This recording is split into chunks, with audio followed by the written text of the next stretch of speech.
사법농단 사태에 연루된 박병대, 고영한 두 전 대법관에 대한 구속영장이 법원에서 모두 기각되면서 방탄법원 논란이 또 커지고 있습니다.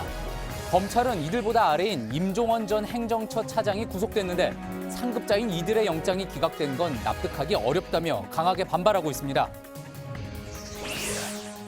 JTBC 취재 결과 민주당은 일자리와 남북 협력 예산을 최대한 지키면서 한국당이 요구하는 대구 경북의 SOC 예산을 늘려준 걸로 나타났습니다. 양당은 또 서울 등에서 2주택자의 보유세 부담 상한을 낮춰주기로 합의해 논란이 일고 있습니다. 김정은 북한 국무위원장의 서울 답방과 관련해 조명균 통일부 장관이 가급적 연내에 답방하는 방향으로 북측과 협의해 오고 있다고 밝혔습니다. 대북 강경책을 주도해온 볼턴 백악관 국가안보보좌관은 북한 비핵화에 성과가 있다면 대북 제재 해제를 검토할 수 있다고 밝혔습니다. 세월호 유가족에 대해 불법 사찰을 지시한 혐의로 검찰 수사를 받던 이재수 전 기무사령관이 오늘 오후 숨진 채 발견됐습니다. 현장에서 유서가 발견된 가운데 경찰은 정확한 사망 경위를 수사하고 있습니다. 오늘 서울의 아침 기온이 영하 9.1도, 설악산은 영하 18도까지 떨어졌습니다. 밤부터 서해안 지역에는 많은 눈이 내릴 전망입니다. 수도권과 중부지방에 한파주의보와 한파경보가 내려진 가운데 내일은 서울 최저 기온이 영하 12도를 기록하는 등 추위가 절정을 이루겠습니다. 정부가 초등학교 입학 전까지 아동의 의료비를 전액 무상으로 하는 내용 등이 담긴 새로운 저출산 대책을 내놨습니다. 남성의 출산 휴가도 열흘로 늘리고 다자녀 혜택을 둘째부터 주는 방안도 도입할 계획입니다. JTBC 뉴스룸 지금 시작합니다.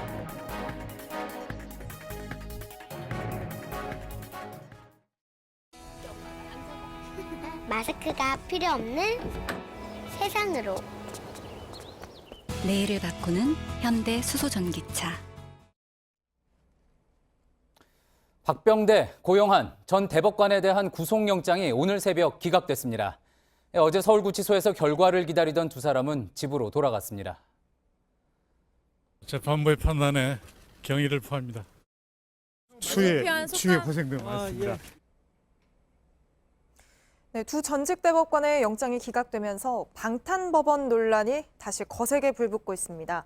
시민단체는 법원 앞에 모여 제 식구 감싸기라며 비판의 목소리를 높였고 검찰 역시 재판의 독립을 훼손한 반헌법적인 중범죄를 밝히는 걸 막는 부당한 결정이라고 반발했습니다. 이들의 재판을 특별재판부에 맡겨야 한다는 목소리도 커질 것으로 보입니다. 예, 또 이제 둘의 상관이자 사건의 정점이라 할 수 있는 양승태 대법원장 소환 조사는 어떻게 될 건지가 또 관심입니다. 먼저 서울중앙지검을 연결해 보겠습니다. 자, 강현석 기자, 기각 사유를 보면은 둘이 좀 비슷해 보이기도 하지만 분명히 조금씩 차이가 있습니다. 네, 그렇습니다. 박병대 전 대법관의 경우 이 공무관계가 성립하는데 의문의 여지가 있다고 봤습니다. 양승태 전 대법원장, 전직 대법관들 그리고 임종원 전 차장까지 이어지는 이런 수직적 구조 속에서 사법농단 사태가 벌어졌다는 게 검찰의 판단인데요. 박 전 대법관이 임 전 차장과 함께 강제징용 재판을 지연시키려 했다는 등의 혐의 자체에 의문을 제기한 겁니다. 고 전 대법관의 경우 거의 비슷하지만 결이 약간 다릅니다. 관여 정도와 행태를 봤을 때 구속까지는 필요 없다는 취지의 설명을 내놨는데요. 이 말을 바꿔서 보면 범죄 사실 자체는 어느 정도 인정이 되지만 가담한 정도가 그렇게 깊지 않다 이런 뜻으로 해석이 됩니다. 법원은 또 두 전직 대법관 모두 증거인멸의 우려가 없다고도 판단했습니다. 그렇군요. 당연히 검찰 측에서는 상당히 거세게 반발을 하고 있죠. 네, 영장이 기각되자마자 검찰은 곧바로 강하게 반발했습니다. 이 사건은 개인 일탈이 아닌 상하 명령에 따른 범죄로 상급자에게 더 큰 형사 책임을 묻는 것이 상식이다 이렇게 밝혔는데요. 이어서 이번 영장 기각이 그 재판 독립을 훼손한 반헌법적 중범죄의 전모를 규명한 걸 막았다. 대단히 부당하다 이런 입장도 내놨습니다. 그렇군요. 게다가 이제 검찰은 물증과 진술 충분히 확보했다. 그러니 충분히 구속할 만했다. 이런 입장이지 않습니까? 네, 그렇습니다. 구체적으로 당시 대법관의 지시가 있었다는 행정처 심의관들의 증언이 있었고 또 박 전 대법관 서명이 들어간 문건도 발견됐는데 어떻게 공모관계가 성립하지 않냐는 겁니다. 또 박 전 대법관의 경우는 자신이 근무하던 대학교 사무실 PC 내용을 지우는가 하면 고 전 대법관의 경우 법원장 승진을 약속하면서 이제 하급자를 회유한 정황까지 나왔는데요. 이 같은 정황을 봤을 때 증거인멸의 우려도 여전히 있다 이렇게 판단했습니다. 그렇군요. 검찰이 반발하고 있는 내용이 상당히 구체적입니다. 자, 그렇다면 법원 쪽의 반응은 어떻습니까? 네, 공식적인 반응 자체는 없습니다. 다만 법원 내부에선 전직 대법관 구속이라는 최악의 사태는 피했다. 이런 반응과 함께 앞으로 이번 영장 기각으로 법원을 비판하는 여론이 더욱 거세질 것이다. 이런 우려의 목소리도 함께 나오고 있습니다. 이런 가운데 오늘 김명수 대법원장이 주관한 전국 법원장 회의도 열렸는데요. 이번 사태에 대한 입장도 간략하게 내놨습니다. 한번 들어보시죠. 많은 분들이 사법부의 신뢰 하락을 걱정하고 계십니다. 수사 협조의 뜻을 밝힐 때마다 많은 분들의 의견을 경청하여 신중히 결정하였고 지금도 그 결정은 불가피한 선택이었다고 믿고 있습니다. 네, 그러나 김 대법원장의 발언과 달리 이번 영장 기각으로 인한 제 식구 감싸기 비판은 앞으로 더욱 커질 전망입니다. 예, 서울중앙지검에서 강현석 기자였습니다. 예, 그러면 이제 관심은 두 전직 대법관의 윗선이자 또 검찰이 이번 사건의 정점으로 보고 있는 양승태 전 대법원장에 대한 수사가 앞으로 어떻게 되느냐 하는 부분입니다. 취재기자와 함께 자세히 짚어보겠습니다. 자, 이가엽 기자가 나와 있습니다. 이 기자, 두 전직 대법원 구속영장 모두 기각됐습니다. 자, 결국 구속이 되지 않았다는 건데 양 전 대법원장의 앞으로 수사 계획, 구체적으로 좀 어떤 영향이 예상이 됩니까? 네, 이번 사법농단 수사 관련해서 검찰이 주목하는 기본 연결고리가 있습니다. 뒤에 준비된 그래픽을 좀 보시면요.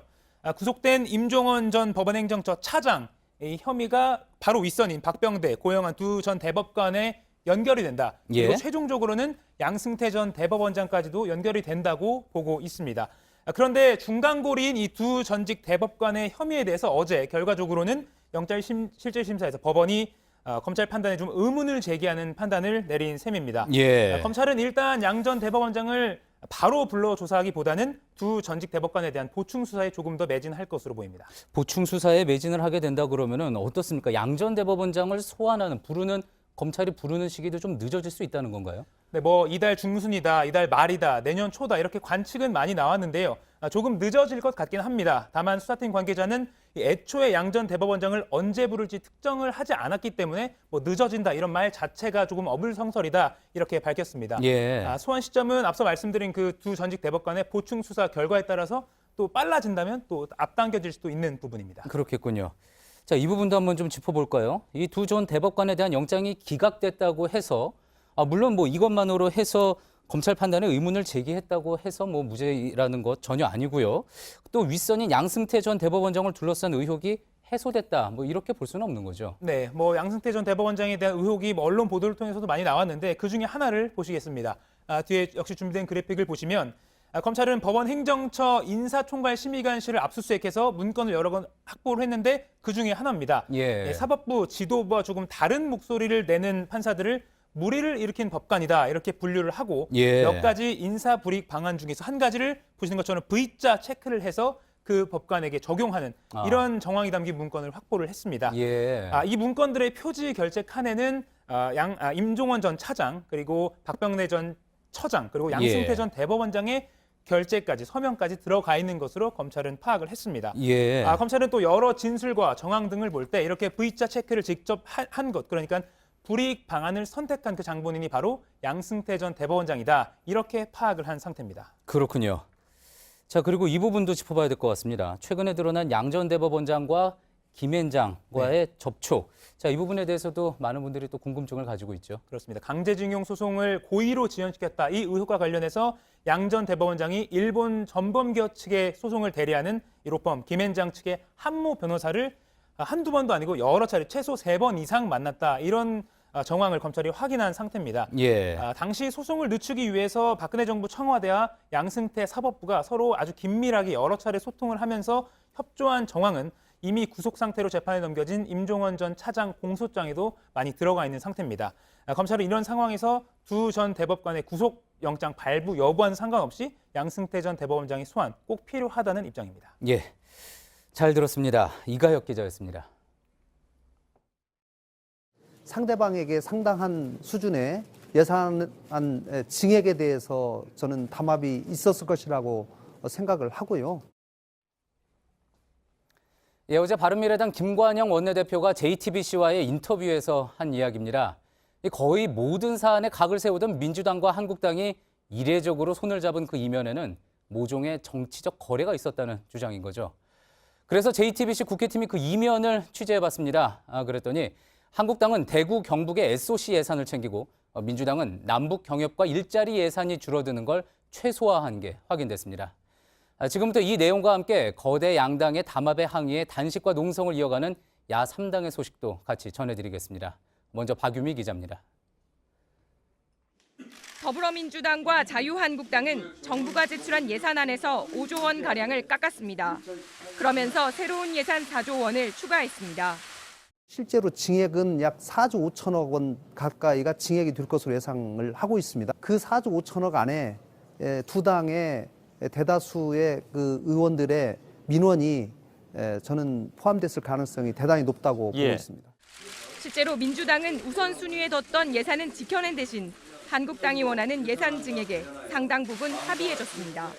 한국당이 마지막까지 대폭 삭감을 강력하게 요구한 일자리 예산과 남북협력기금은 뚜껑을 열어보니 소폭 깎이는데 그쳤습니다. 민주당 요구가 관철된 겁니다. 반면 도로, 다리와 같은 SOC 예산은 1조 5천억 원가량을 늘린 것으로 알려졌습니다.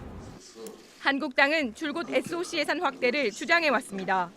문재인 정권이 들어서서 급격한 SOC 사업의 몰락으로 많은 SOC 사업들이 중단되고 또 조정되면서 많은 어려움을 겪었습니다. SOC 예산의 대폭 증액이 이루어질 수밖에 없다는. 국회 관계자는 늘어난 SOC 예산 상당액이 한국당 표밭인 대구 경북 지역으로 갔다고 전했습니다. 자유한국당의 원내대표 또 지도부들이 요구하는 많은 예산, 주장해온 예산들이 있습니다. 그런 것들이 상당히 관철되는 제가 상황을 목격을 했기 때문에 드리는 말. JTBC 박유미입니다. 예, 또 이번에 양당이 합의한 내용에는 9.13 부동산 대책 때 강화하기로 한 보유세 개편안도 포함되어 있습니다. 큰 틀에서는 변화가 없다고 했는데 2주택자의 세부담 상한선을 낮추는 등 원안보다는 좀 후퇴했다는 평가입니다. 일부 지역에서의 조세정을 우려한 것 같지만 이 시장에 잘못된 신호를 줄 수 있다는 비판도 나옵니다. 이어서 이현 기자입니다. 지난 9월 정부와 여당이 집값을 잡기 위해 꺼낸 카드는 종합부동산세 강화였습니다. 세율을 올리는 것과 동시에 세부담 상한선도 풀기로 했습니다. 오른 세금이 지금은 전년도의 1.5배를 넘지 못하지만 이를 3배까지 크게 높이기로 한 겁니다. 하지만 어제 더불어민주당과 자유한국당은 이 상한선을 다시 2배로 낮추는 데 합의했습니다. 서울 강남의 공시지가 12억짜리 아파트 2채를 보유 중인 경우 올해 종합부동산세와 재산세를 합친 보유세는 총 1,738만 원입니다. 내년 공시지가가 집값이 오르는 걸 반영해 각각 16억 원으로 오른다면 보유세 부담은 4,185만 원으로 늘어납니다. 당초 정부 안대로라면 이 세금을 다 내야 하지만 양당의 수정안을 적용하면 세부담이 709만 원 줄어듭니다. 다만 집이 3채 이상이라면 세부담 증가폭 상한은 정부안 그대로 3배입니다.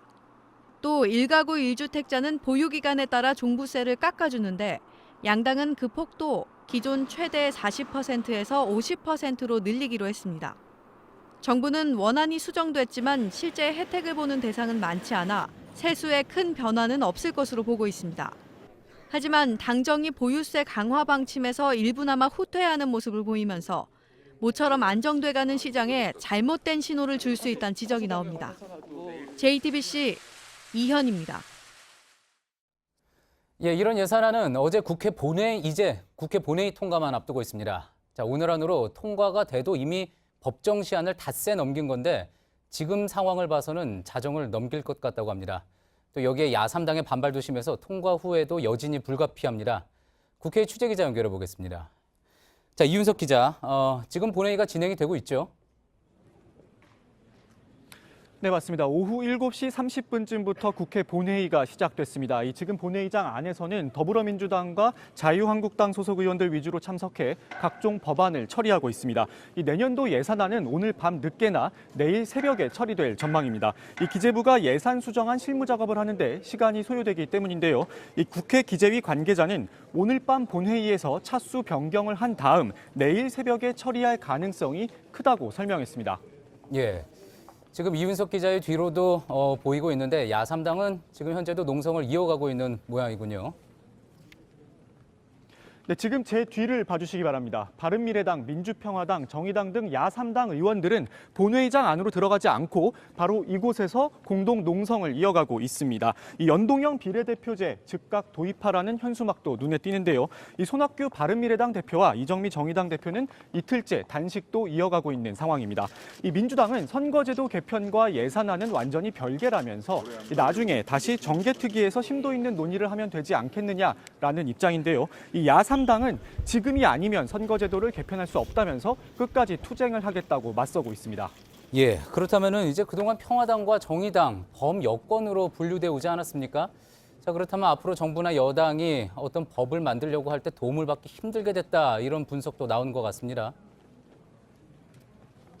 네, 맞습니다. 정부 여당은 각종 개혁 입법을 추진해야 하는 상황입니다. 문제는 민주당의 의석수가 129석으로 과반이 되지 않기 때문에 평화당과 정의당 등 야당의 도움이 필수적입니다.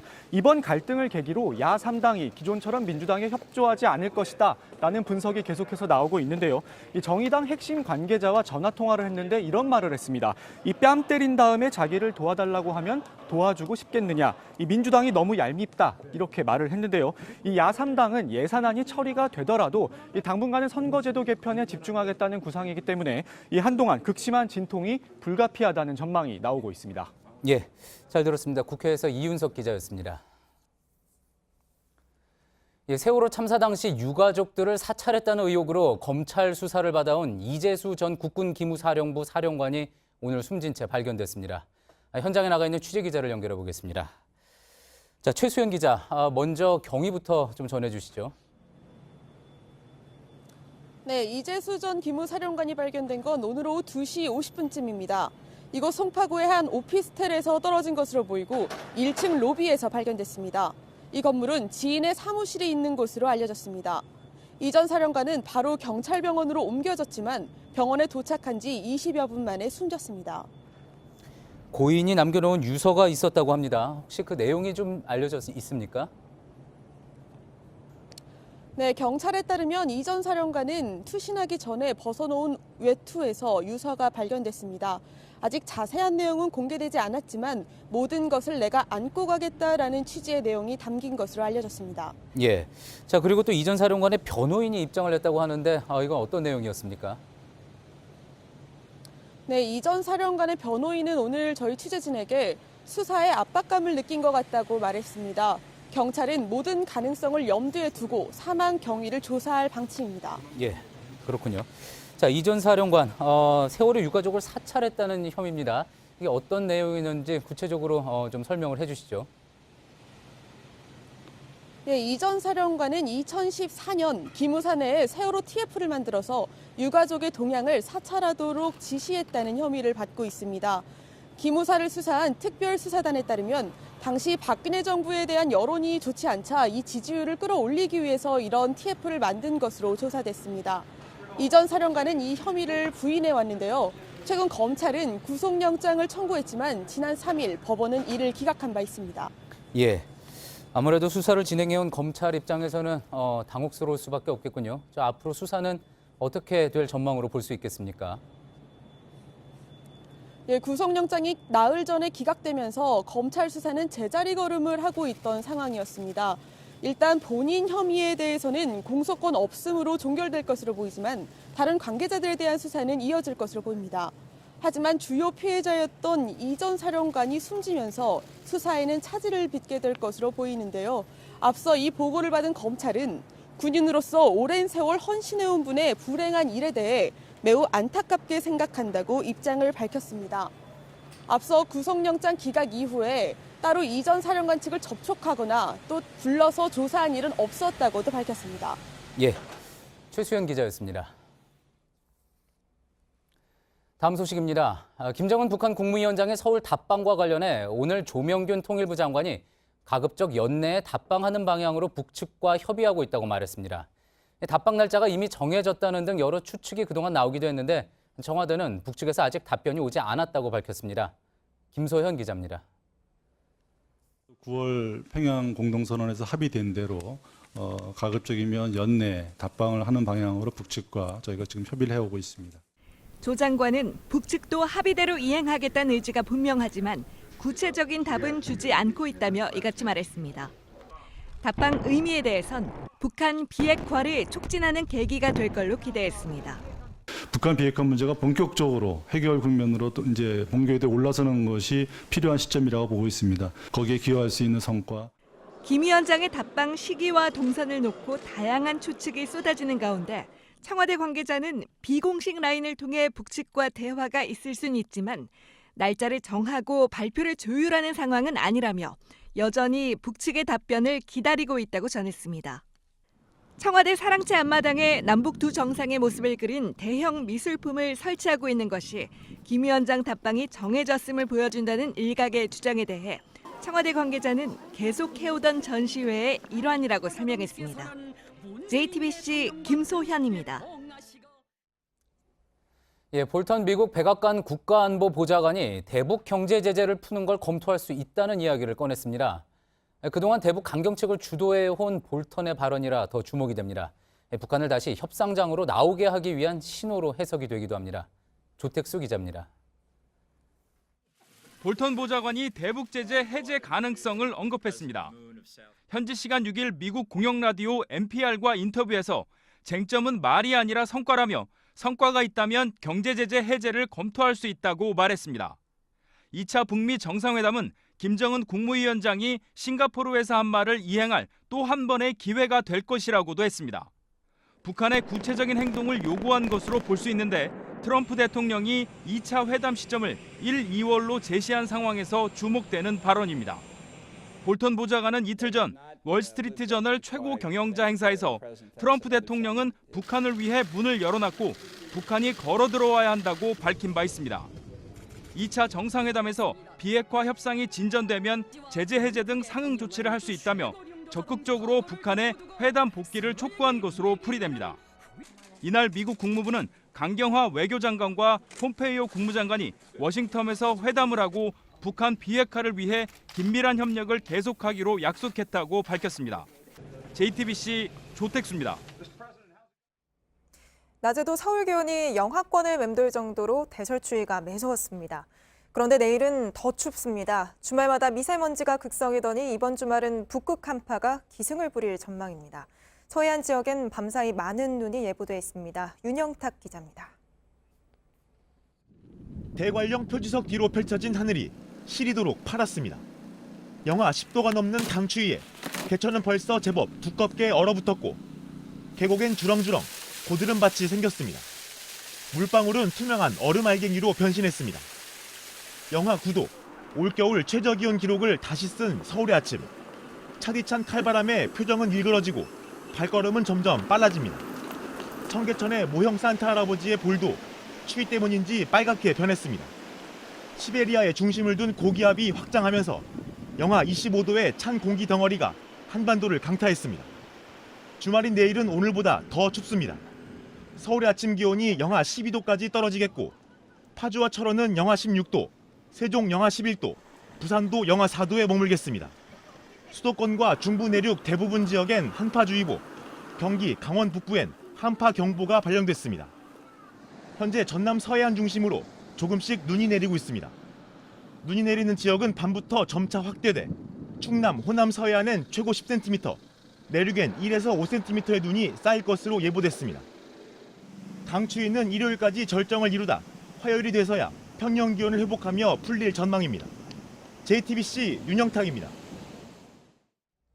이렇게 매서운 칼바람이 몰아친 오늘 출근길 지하철이 또 멈추면서 많은 시민들이 불편을 겪었습니다. 경기도 성남시의 8호선 수진역에서 열차가 갑자기 멈추면서 뒤따르던 열차가 줄줄이 지연된 건데요. 아직 정확한 고장 원인도 파악이 안 되고 있습니다. 공다솜 기자입니다. 오늘 오전 8시쯤 8호선 수진역에서 암사역으로 향하던 6량짜리 열차가 고장나 멈췄습니다. 임시열차가 투입됐고 약 18분 만에 운행이 재개됐습니다. 하지만 종착역과 가까운 곳에서 사고가 나면서 뒤따르던 열차들이 줄줄이 20분 넘게 지연됐고 출근하던 시민들은 발을 동동 굴렀습니다.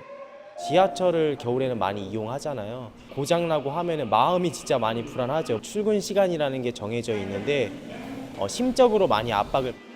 서울교통공사는 갑자기 열차의 동력이 끊겼다면서 정확한 고장 원인을 조사하고 있다고 밝혔습니다. 비슷한 시각 7호선 열차도 한파로 지하철 이용객이 늘면서 타고 내리는데 시간이 걸려 일부 구간이 지연되기도 했습니다. 최근 지하철 사고가 난 건 한두 번이 아닙니다. 지난달 28일엔 7호선 이수역에서 인천 부평구청역으로 향하던 열차가 고장났습니다. 10월엔 3호선 대화와 구파발 구간을 다니는 열차가 3시간 넘게 멈춰 출근길 대란이 벌어지기도 했습니다. JTBC 공다솜입니다. 2006년 정부가 저출산 대책을 내놓기 시작한 이후 지금까지 260조 원을 쏟아부었는데 다들 공감하시듯이 상황은 전혀 나아지지 않았습니다. 오히려 여성을 출산 도구화한다는 논란만 키웠고 역효과가 크다는 평가도 있습니다. 결국 정부가 저출산 정책 방향을 근본적으로 바꾸기로 했는데요. 구체적인 내용을 이상화 기자와 짚어보겠습니다. 자, 이상화 기자, 지금 진행이 되고 있는 게 3차 저출산 기본 계획입니다. 자, 그리고 이번에 새 계획이 나온 것이고 아무래도 그동안 효과가 없었다고 본 거겠죠? 네, 원래 3차 기본 계획이 2020년에 마무리가 됩니다. 하지만 목표를 고쳐서 다시 정책들을 구성하겠다는 겁니다. 지금까지 정책은 저출산 때문에 국가 재앙이 발생하니 어떻게든 아이를 많이 낳으라는 사실상의 독촉에 가까웠습니다. 전문가들은 저출산이 우리 사회가 행복하지 않은 결과인데 국가적 문제의 원인으로만 보고 정책을 만들었고 이 때문에 문제가 생겼다고 지적합니다. 여성을 출산 도구화하는 등의 문제도 이런 데서 출발하고요. 사실 효과도 별로 없었다는 지적입니다.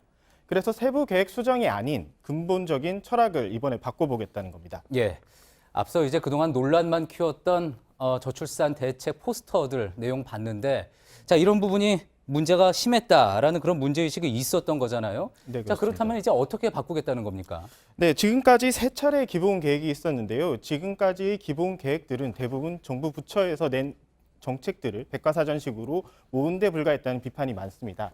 심지어 각 부처 사업을 저출산으로 포장만 바꿔 내놓은 경우도 있었다는 비판이 나옵니다. 3차 기본 계획에 잡힌 과제만 해도 194개에 달합니다. 이번에 중간에 수정하는 것이다 보니 새로운 계획보다는 꼭 필요한 35개 과제에 집중하겠다고 밝혔습니다. 지금까지는 출산과 보육을 위한 지원에서 모든 세대의 삶의 질을 높이는 쪽으로 바꾸겠다고 밝혔고요. 비혼이나 한부모 가정 등 다양한 가족 형태를 인정하고 성평등 내용을 많이 포함했다고 밝혔습니다. 그렇군요. 그러면서도 가장 눈에 띄는 부분이 출산율 목표를 없앤다는 것 같습니다. 네, 당초 목표는 합계 출산율을 2020년까지 3차 계획에 따르면 2020년까지 1.5명으로 늘린다는 것이었습니다. 합계 출산율이 여성이 평생 낳는 아이의 수를 말하는 건데요. 올해는 1명을 지키기 어려울 것으로 보입니다.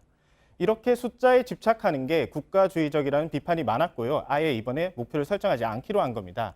대신 한 해 출생아 수가 30만 명 선은 유지되도록 노력하겠다고 밝혔습니다. 예, 이렇게 방향을 완전히 바꾼다 그러면은 뭐 새 정책은 뭐 출산 장려금으로 250만 원 준다 뭐 이런 식의 현금 지원책은 아닐 것 같습니다. 구체적으로 좀 어떤 내용이 들어가 있습니까? 네, 우선 2025년까지 초등학교에 들어가기 전 아이들에게 무상으로 치료를 해주겠다는 계획을 세웠습니다. 내년에는 만 1세부터 시작합니다. 예. 남편 유급 출산 휴가를 3일에서 10일로 늘리고 임신을 하거나 보육을 하는 여성에게는 근로 시간을 줄여드는 대책을 만들기로 했습니다. 다자녀 기준도 3자녀에서 2자녀로 바꾸기로 했습니다. 예. 특히 자녀가 성을 지금은 무조건 아버지의 성을 따르게 돼 있지 않습니까? 앞으로는 부모가 합의해서 정할 수 있도록 민법을 바꾸는 방향도 추진됩니다. 이 부분은 이혼이나 비혼 가정의 문제를 다루다가 나왔었는데요. 아주 근본적인 부분까지 손보는 쪽으로 발전을 했습니다. 그렇군요.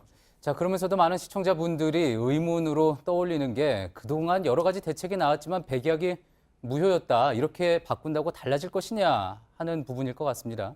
네, 큰 변화가 없다는 비판도 나오고 있습니다. 지금 출산 강요에서 삶의 질 개선을 위한 출산 유도로 이렇게 바꾸겠다고 한 건데요.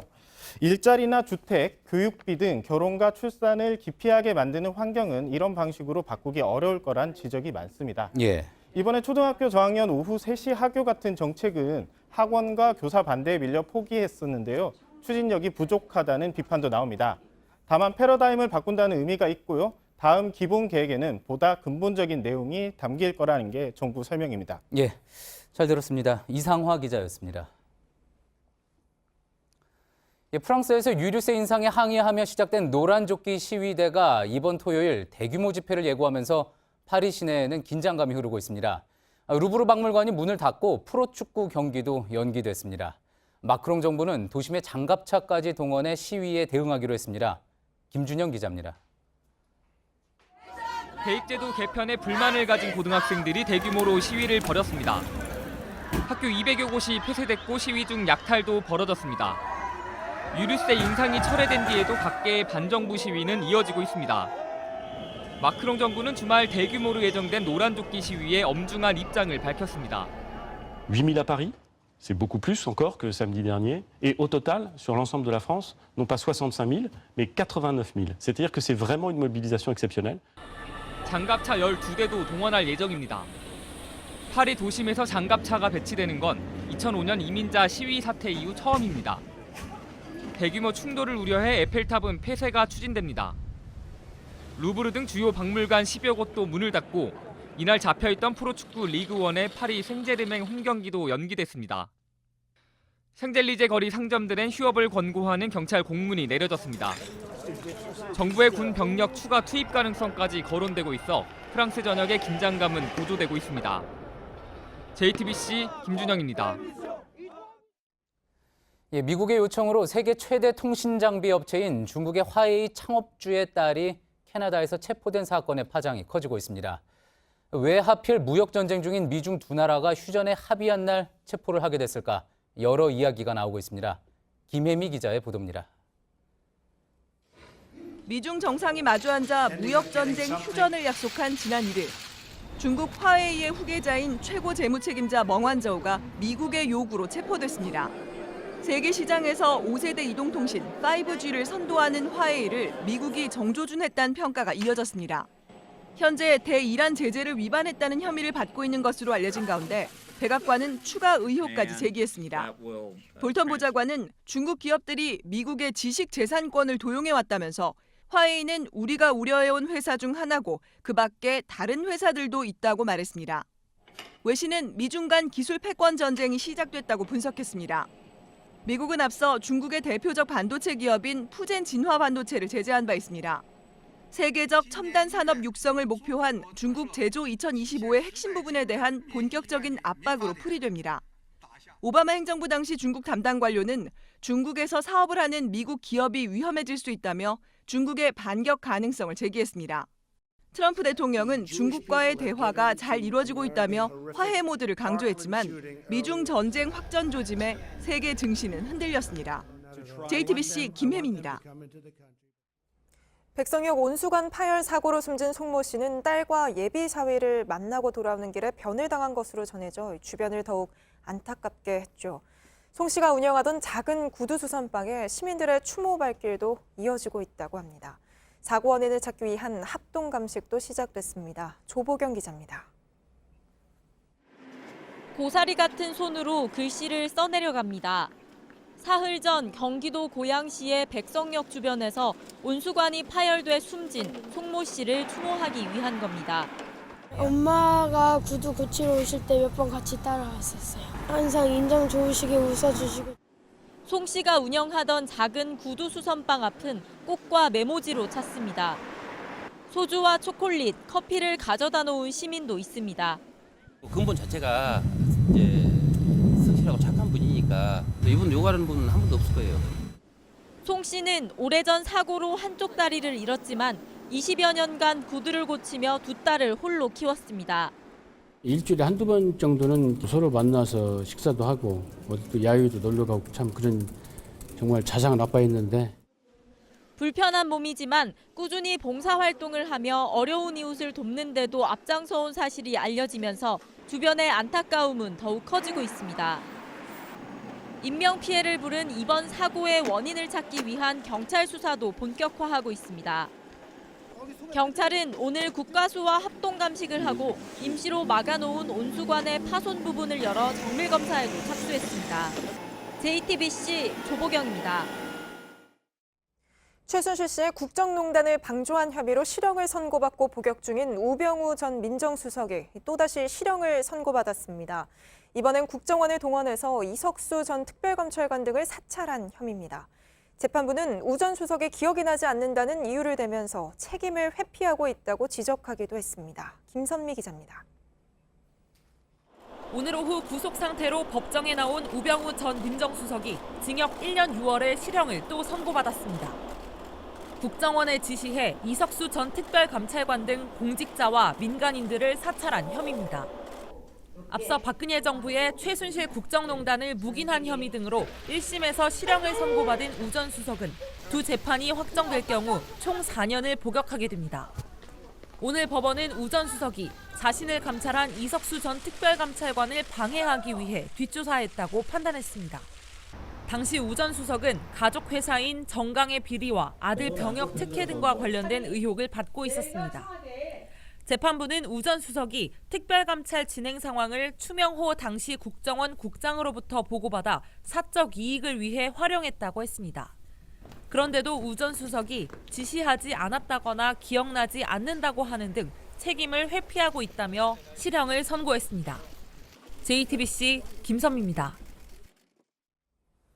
오늘 오전 경남 고성의 한 국도에서 화물을 가득 실은 11톤 트럭이 차량 8대를 잇따라 들이받아 13명이 다쳤습니다. 아찔했던 사고 장면이 블랙박스 영상에 고스란히 담겼는데 배승주 기자가 전해드립니다.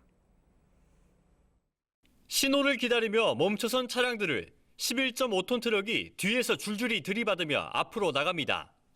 사고 충격으로 승용차들은 종이장처럼 구겨진 채 중앙 분리대를 넘어 반대편 차선으로 튕겨져 나갑니다. 오늘 오전 11시 28분쯤 경남 고성군 마안면 삼락상거리 통영방면 국도에서 11.5톤 트럭이 신호를 기다리던 차량 8대를 잇따라 들이받았습니다. 이 사고로 67살 윤모 씨 등 2명이 중상을 입었고 11명이 크고 작은 부상을 당해 병원에서 치료를 받고 있습니다. 딱 맞는 순간 기절했더라고요. 그러다 보니까 차 뒤집어져 있고요. 사람들 꺼내고 있더라고요. 사고 당시 트럭에는 10톤 분량의 목재가 가득 실려 있었습니다.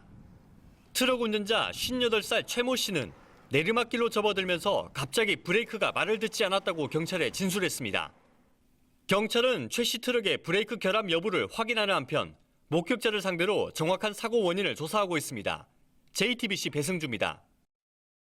일동 후디스가 수입 판매한 뉴질랜드산 후디스 프리미엄 사냥 유아식에서 식중독균이 나와 판매 중단 조치가 내려졌습니다.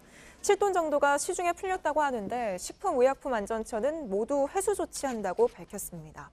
회수 대상은 유통기한이 2021년 2월 16일인 제품으로 이 제품을 구매한 소비자는 구입처에 반품해달라고 식약처는 당부했습니다. 식약처는 또 이 제품을 만든 뉴질랜드 제조사의 다른 제품도 판매를 중단하고 모두 수거해서 검사할 계획입니다. 지금 학교에서 영어를 배우는 건 초등학교 3학년부터입니다. 유치원은 제한이 없지만 초등학교 1, 2학년은 선행학습 금지법에 따라 방과 후 수업도 금지돼 있는데요. 이걸 유치원도 제한할지 아니면 반대로 초등학교도 풀어줄지를 놓고 논란이 많았는데 결국 내년부터 초등학교도 허용될 전망입니다. 강신우 기자입니다.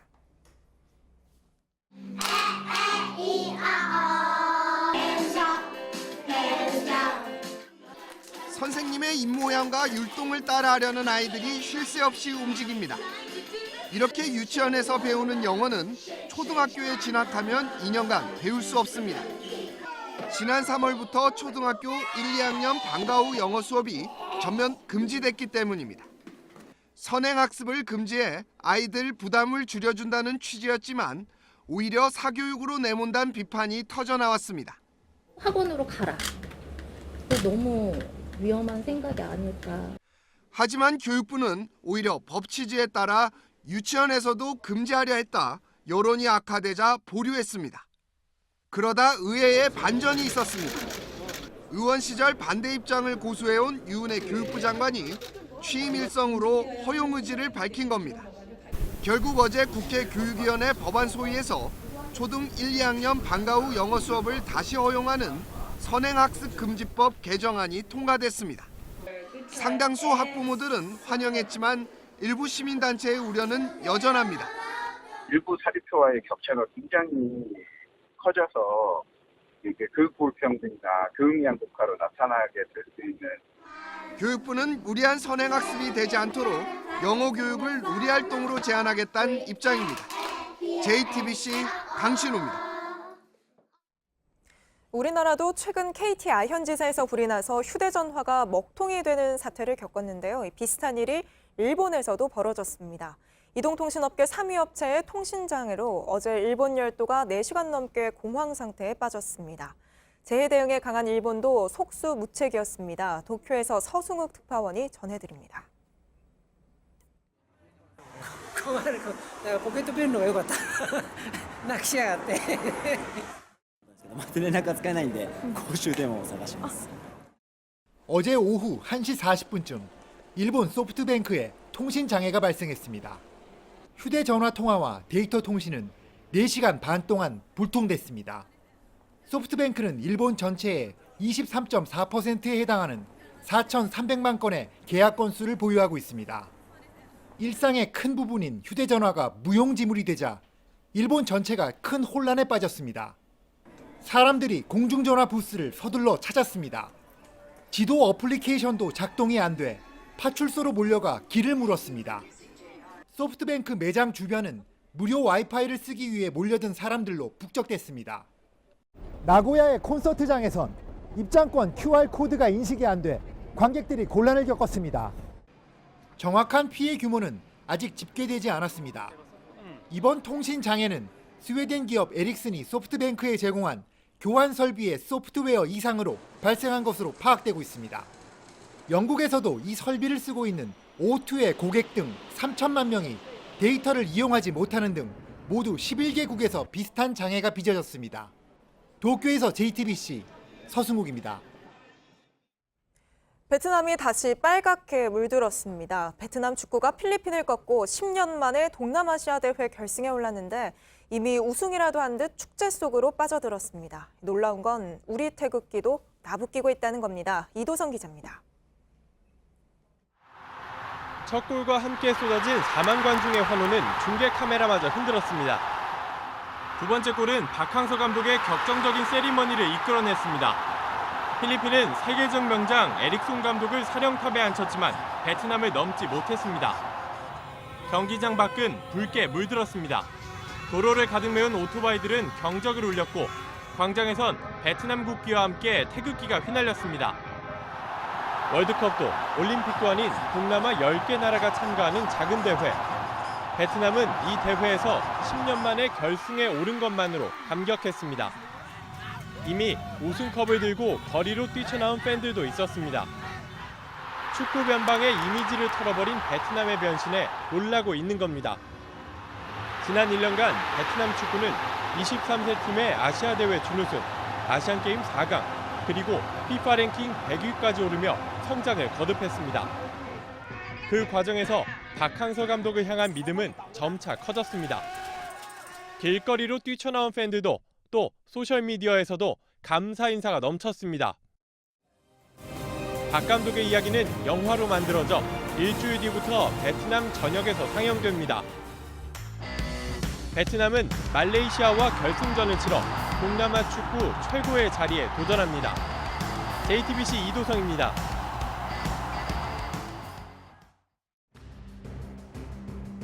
카풀 영업에 대한 논란 속에서 카카오가 오늘부터 시범 서비스를 시작했습니다.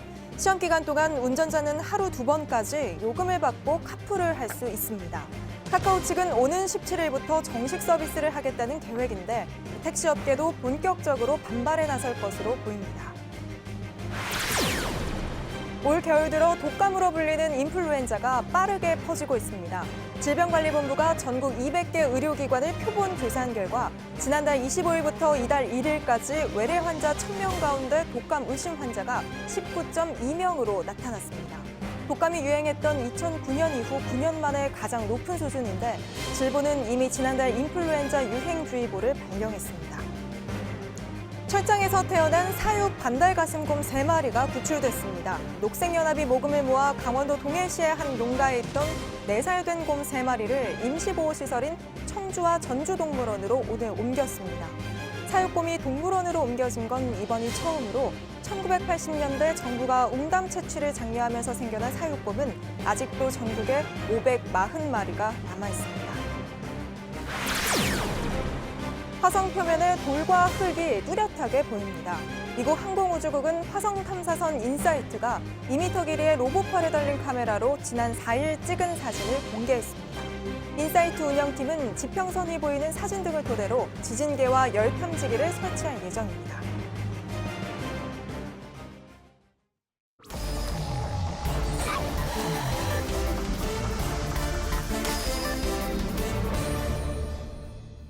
예, 비하인드 뉴스 시간입니다. 안지연 기자가 나와 있습니다.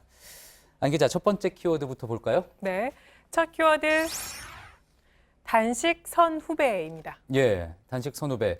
앞서도 저희가 리포트에서 전해드렸지만 손학규 대표와 이정미 대표 모습이군요. 네, 맞습니다. 이 바른미래당 손학규 대표와 정의당 이정미 대표가 어제 오후부터 단식 농성에 들어갔습니다. 민주당과 한국당이 연동형 비례대표제 도입을 수용하지 않고 내년도 예산안 처리에 합의한 것을 규탄하면서입니다. 예, 키워드가 단식 선후배였는데 누가 선배고 누가 후배인 겁니까? 그런데 이 사이에 한 명이 오늘 등장했습니다. 바로 단식에서는 선배격인 한국당의 김성태 원내대표였는데요. 예. 두 대표가 단식하고 있는 로텐더홀을 방문해서 자신의 단식 경험을 이야기하면서 안타까움을 표시했는데요. 이 멘트 직접 들어보시죠. 예.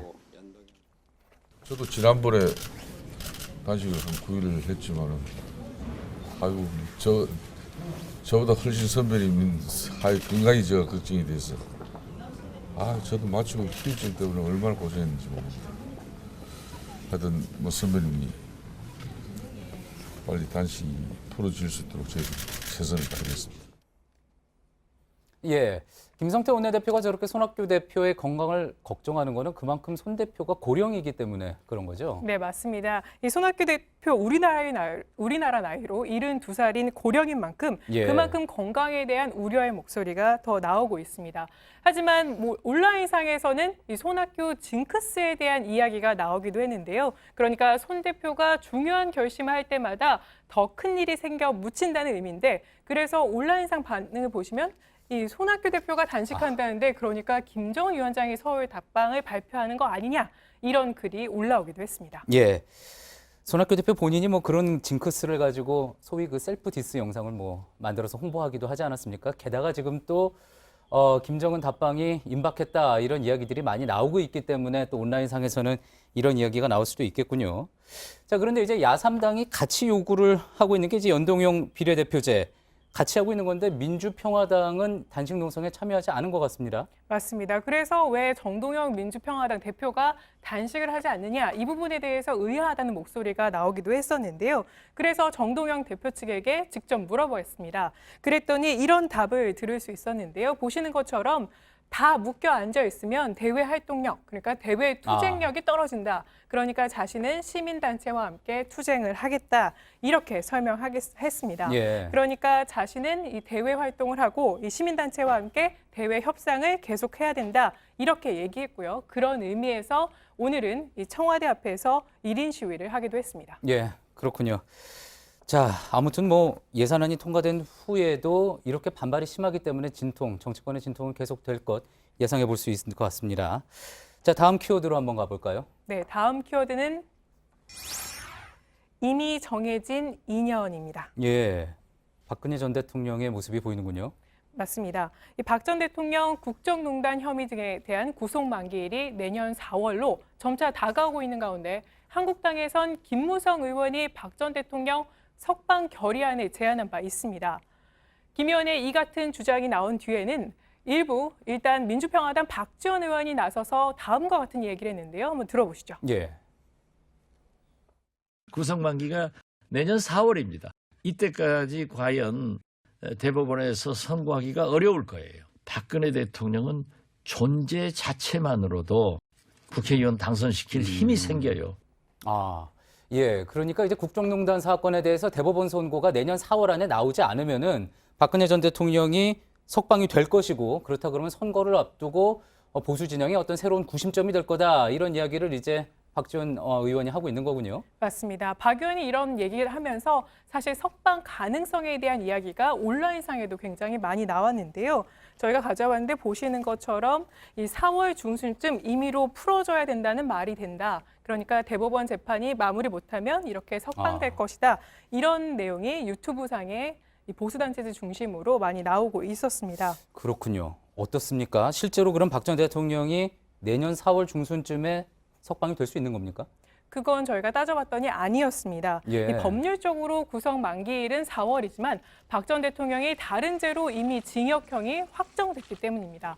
박 전 대통령 혐의 가운데 20대 총선에서 옛 새누리당 공천에 개입한 사건은 재판이 빠르게 진행돼서 이미 항소심에서 징역 2년이 선고된 상태고요. 예. 검찰 측과 박 전 대통령 측 모두 항소와 상고를 하지 않았기 때문에 형은 이미 확정된 겁니다. 아, 그러니까 새누리당 공천에 개입한 혐의에 대한 그 재판은 이미 다 형이 확정이 돼, 대법원까지 가지도 않고 형이 확정이 된 거군요. 네. 2년형인 거고. 맞습니다. 자, 그렇다면은 언제까지 구속 상태가 유지가 되는 겁니까? 당시 형이 확정됐던 게 11월 28일 자정이니까 그로부터 2년, 그러니까 2020년 11월 29일까지는 박 전 대통령이 구속 상태가 유지되는 겁니다. 그렇군요. 그러면은 뭐 현행 법상으로 앞서 이제 김무성 의원이 제기한 석방 결의안 자체는 의미가 없는 거겠군요. 맞습니다. 여당의 동의를 지금으로는 구하기도 어렵겠지만 사실상 실효성도 없다, 이런 얘기가 정치권 안팎에서 나오고 있습니다. 이 같은 목소리가 한국당 내에서도 나오면서 현재 석방 결의안 논의는 다소 주춤해진 상태고요. 그 대신 사면이나 형 집행정지 촉구를 추진해야 된다, 이런 목소리가 나오지만 아시는 것처럼 사면과 형 집행정지 모두 국회의 고유 권한이 아니기 때문에 이 모두 가능성은 희박하다, 이런 얘기가 나오고 있습니다. 그렇군요. 잘 들었습니다. 비하인드 뉴스 안지연 기자였습니다. 노랫말에도 나오듯 덕수궁 돌담길은 과거 젊은 남녀들이 사랑을 속삭이는 장소였습니다. 하지만 연인이 걸으면 헤어진다는 속설도 있죠. 돌담길이 끝까지 이어지지 못하고 조각나 있는 게 이 속설의 한 배경이었다는데, 이젠 1.1km의 돌담길이 모두 이어져서 한 번에 걸을 수 있게 됐습니다. 이수정 기자입니다. 이제 모두 세월 따라 흔적도 없이 변하였지만 덕수궁 돌담길엔 아직 남아 있어요. 다정히 걸어가는 연인들. 드라마나 영화에서 덕수궁 돌담길은 주로 데이트 코스로 그려졌습니다. 그보다 더 멀리는 고종이 드나들던 길목으로 역사가 담긴 길이기도 합니다. 1883년엔 영국 공사관이 들어서고 1959년부터 돌담길 100m를 영국 대사관이 점유하며 시민들 통행로가 끊겼습니다. 서울시와 문화재청은 2014년부터 영국 대사관과 협력해 단계적으로 조각난 돌담길을 이어왔습니다. 지난해 8월 100m 구간을 열었고 이번에는 남은 70m 구간을 이었습니다. 덕수궁 둘레길 1.1km가 연결된 겁니다. 덕수궁 돌담길은 영국 대사관과 맞닿아 있어서 바깥으로 한 바퀴를 돌아 걸을 수가 없었습니다. 이렇게 문을 내고 담장 안쪽으로 70m의 길을 만들면서 덕수궁 안으로 돌담길을 따라 걸을 수 있게 됐습니다. 시민들은 이어진 길을 걸으며 옛 추억을 나눕니다. 저희도 데이트할 때 걸었는데 헤어지지 않고 지금까지 잘 살고 있어요. 개방된 70m 구간은 문화재 보호를 위해 오전 9시부터 저녁 6시까지만 열리고 덕수궁이 문을 닫는 월요일은 길도 닫힙니다. JTBC 이수정입니다. 현재 수도권과 강원도, 충청북도와 경상북도를 중심으로 한파특보가 내려져 있습니다. 내일 충청도와 전라도, 제주도에는 최대 10cm의 눈이 쌓일 것으로 예보됐는데요. 또 서울의 최저기온이 영하 12도까지 떨어지는 등 강추위가 계속될 전망입니다. 다만 바람이 강해지면서 전국적으로 미세먼지는 좋음 수준을 나타내겠습니다. 예, 오늘 뉴스가 끝난 뒤에는 금요일 소셜 라이브를 전해드립니다. 오늘 전 대법관들의 구속영장이 기각됐다는 소식 전해드렸죠. 소식 전해드렸던 이가혁 기자가 출연해서 사법농단의 시작과 현재까지를 자세히 풀어드리겠습니다. 저희가 준비한 소식은 여기까지입니다. 시청해주신 여러분 고맙습니다.